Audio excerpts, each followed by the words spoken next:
नमस्कार साथियों, आप सबका पुनः स्वागत है श्रद्धा वेद पुराण में। तो आज हम लोग डिस्कस करेंगे श्रीमद् भगवद गीता अध्याय 13 श्लोक अर्थ 24।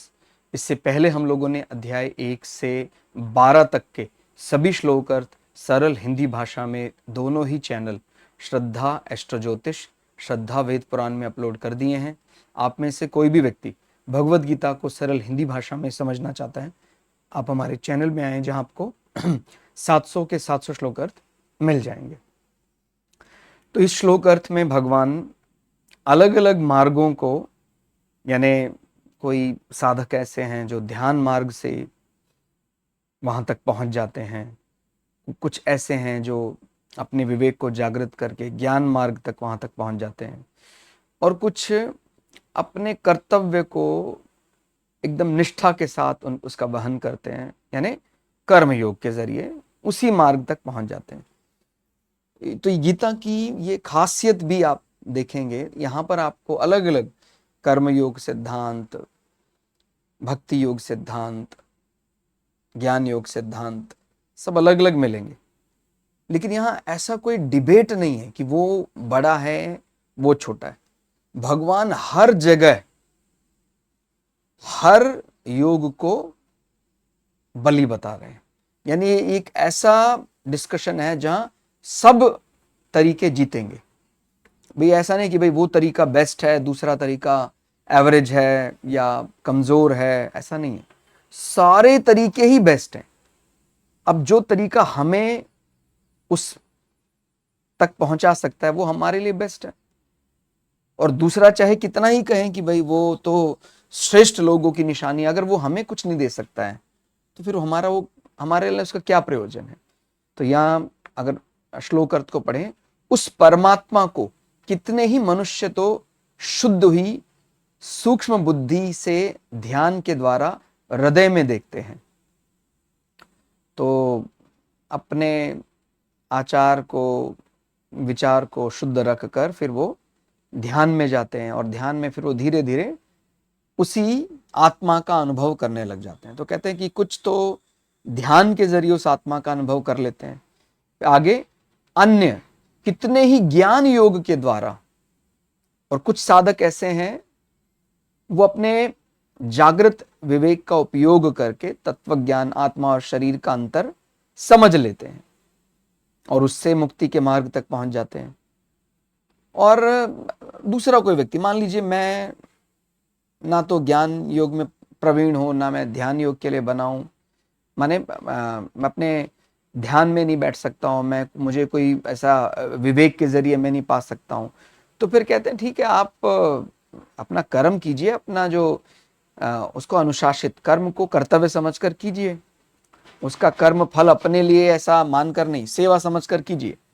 कि मुझे मान लो किसी ने बता दिया कि आप चलिए ठीक है, आप ना गऊ की सेवा कीजिए, और वो परमात्मा की सेवा मानकर कीजिए।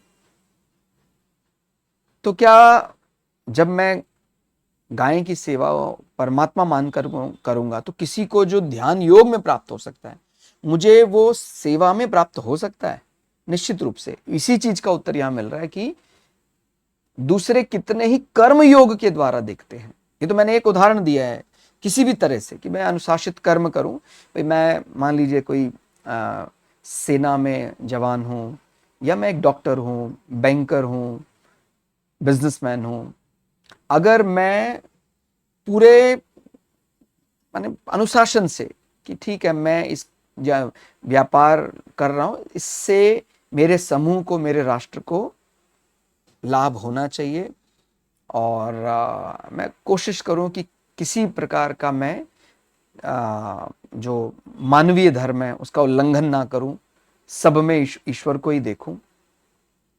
सेना में भी अगर मैं हूं तो मेरा राष्ट्र सर्वोपरि, और उस राष्ट्र की रक्षा के लिए मैं अपने प्राण न्योछावर कर सकता हूं। तो ऐसा कर्म को योग, ऐसा तो जब वो कर्म योग बन जाता है, माने निस्वार्थ होकर जब कर्म किया जाता है, तो फिर वो कर्म साधारण कर्म ना रह के वो योग बन जाता है। तो उससे भी फिर वही प्राप्त हो सकता है, उससे हमारा विवेक जागृत हो जाता है, उससे हम अपने आप ही धीरे धीरे आत्मा की अनुभूति करने लग जाते हैं। तो तीनों मार्गों से वो एक ही प्राप्त होने वाला है। यहां थोड़ा और सरल करके समझते, कहते हैं आत्मा और प्रकृति का यथार्थ ज्ञान ही मुक्ति का मार्ग है। तो एक प्रकार अगर हम वो किसी भी तरीके से मिल जाए कि भाई चाहे वो ध्यान योग के माध्यम से, ज्ञान योग के माध्यम से, कर्म योग के माध्यम से, तो ये आप इसका स्क्रीनशॉट भी ले सकते हैं अपने रेफरेंस के लिए कि ध्यान योग में क्या किया।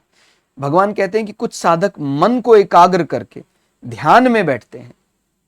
जब मन, क्योंकि आप समझते हैं मन इतनी आसानी से एक जगह लगने वाला नहीं है, मन बहुत चंचल है। इसको बोलते हैं ना, घोड़े के बच्चे की तरह इसको संज्ञा दी जाती है, बार बार एक जगह भागेगा, इसको पकड़कर फिर लाया गया। तो कहते हैं जब मन की चंचलता जो है शांत हो जाती है, तब वे अपने भीतर स्थिर परमात्मा का अनुभव करने लग जाता है। तो ध्यान आत्मा और परमात्मा के प्रत्यक्ष अनुभव का मार्ग बताया गया। आगे फिर ज्ञान योग, कहते हैं कि कुछ साधक ऐसे हैं जो अपने जजमेंट पावर, हमारा जो विवेक शक्ति है, तत्व ज्ञान के द्वारा आत्मा और शरीर का भेद समझ लेते हैं। वह ये जान लेते हैं कि शरीर जो है वो उसका कभी ना कभी नाश होना ही, शरीर तो नश्वर है, पर आत्मा शाश्वत है। इस ज्ञान के माध्यम से वो परम सत्य तक पहुंच जाते हैं। तो ये ज्ञान योग के जरिए ऐसा प्रयास किया जा सकता है। फिर कर्म योग, कर्म योग में क्या है, कुछ लोग अपने कर्तव्यों का पालन बिना फल की इच्छा से करते हैं कि भाई मुझे तो कर्म करना है, फल की माने फल तो मिलना ही है, लेकिन उस इच्छा को जोगाए रखने के लिए या उस इच्छा में बार बार विचार करके अपनी रैंडम एक्सेस मेमोरी को क्यों हम अनावश्यक इस्तेमाल करें। तो बिना फल की इच्छा के वे प्रत्येक कर्म को भगवान को समर्पित कर देते हैं। ऐसी निष्काम सेवा और कर्म धीरे धीरे मन को शुद्ध कर देता है और ईश्वर की प्राप्ति करा देता है। फिर कहा गया है कि ये सभी मार्ग, माने ये तो 3 मार्ग बताए, बाकी और जितने भी तरीके हैं सब जाते उस परमात्मा की ओर है। सभी मार्गों का लक्ष्य एक है, ध्यान, ज्ञान, कर्म। ये तीनों मार्ग अलग अलग दिखाई देते हैं, लेकिन इनका अंतिम लक्ष्य परमात्मा है। मतलब ऐसा नहीं कि भाई ये जो परमात्मा मिलेगा वो अलग प्रकार का होगा ध्यान योग के जरिए, जो ज्ञान योग के जरिए, नहीं। वो अंतर तो केवल पहले तक ही रहता है, अंतर तो केवल उसके तरीके तक ही रहता है। जैसे ही परमात्मा मिलता है, वो किसी भी देश, काल, परिस्थिति में बदल नहीं सकता। वो तो सच्चित आनंद है, वो एक ही है। सब धर्म, पंथ, पूजा पद्धति में परमात्मा एक ही है। अलग अलग प्रकार के लोग फिर अलग अलग वो देते कि नहीं सर हमारे पंथ में तो ऐसा होता है, उसका स्वरूप, उनके में निराकार है, ऐसा है, वैसा। ये तो केवल सांसारिक माने कह सकते हैं। जब परमात्मा की वास्तविक बात करते हैं तो उसके सामने तो बहुत बालिश संज्ञाएं जान पड़ती हैं कि मेरा परमात्मा ऐसा है, उसका परमात्मा ऐसा है। जब समझ जाते हैं तो मेरी अपनी बनाई हुई मान्यताएं मिट जाती है, क्योंकि वो हमारे बुद्धि, मन उसका विषय ही नहीं है। संसार के विषयों से उसको समझा ही नहीं जा सकता है। इसीलिए ये जब तक संसार के डायलॉग्स चलेंगे ना, तब तक संसार कुछ भी बनाएगा कि सर क्या आप बात कर रहे हैं, तो अलग अलग होता है, उनकी अलग तरीका है, तो अलग जगह जाएंगे। ये तो हमने अपने मन से बनाया है, और हमारे मन से हम अगर परमात्मा को भी बनाने लग जाए तो फिर तो प्रलय आ जाएगी। इसलिए परमात्मा तो सबके लिए एक स्वरूप है।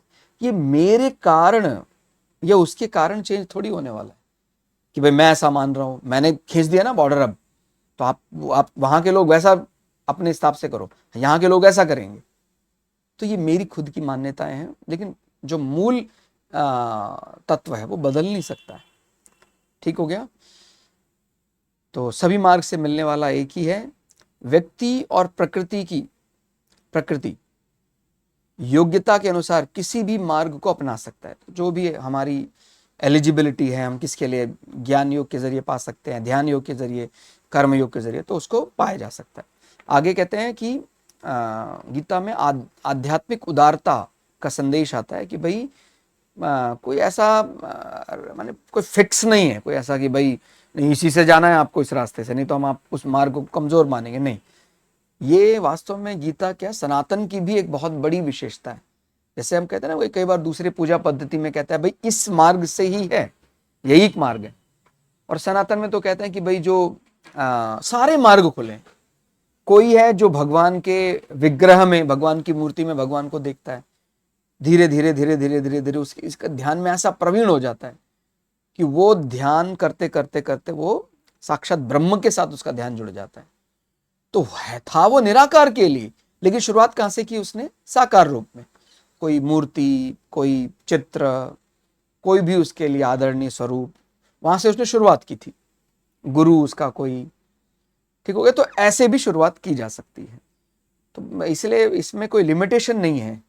सनातन पद्धति में यही उसकी विशेषता है। लेकिन अगर आप कहीं दूसरे पद्धति की बात करते हो, वो कहते हैं नहीं नहीं ऐसा ही करना पड़ेगा, दूसरा नहीं करोगे तो ऐसा हो जाएगा।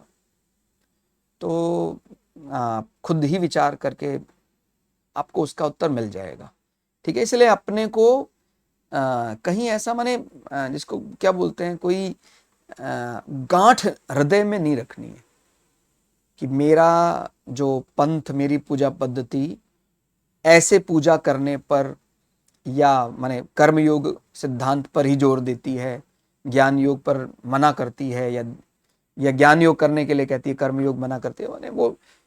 इसलिए ये चीज बड़ा विस्तारित रूप है यहाँ सनातन में। किसी भी मार्ग से आप चले आपको वहां वो मिल जाएगा, लेकिन सब में एक चीज समान है, शुद्धता, शुचिता, सदाचार, वो सब में, ठीक है। तो केवल एक ही मार्ग श्रेष्ठ है ऐसा नहीं है, वो किसी भी मार्ग से साधक ईश्वर तक पहुंच सकता है। फिर साधना का महत्व कहते हैं, मुख्य बात मार्ग नहीं, यहाँ अब आई ना कितनी अच्छी बात, मुख्य मार्ग जो बात है वो मार्ग की नहीं, किसी मार्ग से चलिए आप, ध्यान योग, ज्ञान योग, कर्म योग, बल्कि साधना की निष्ठा और निरंतरता है। आपको साधना रोज करनी है और उसमें एकदम निष्ठावान होकर पूरा तन मन धन उसमें पूरा झोंक देना है अपना, ठीक हो गया।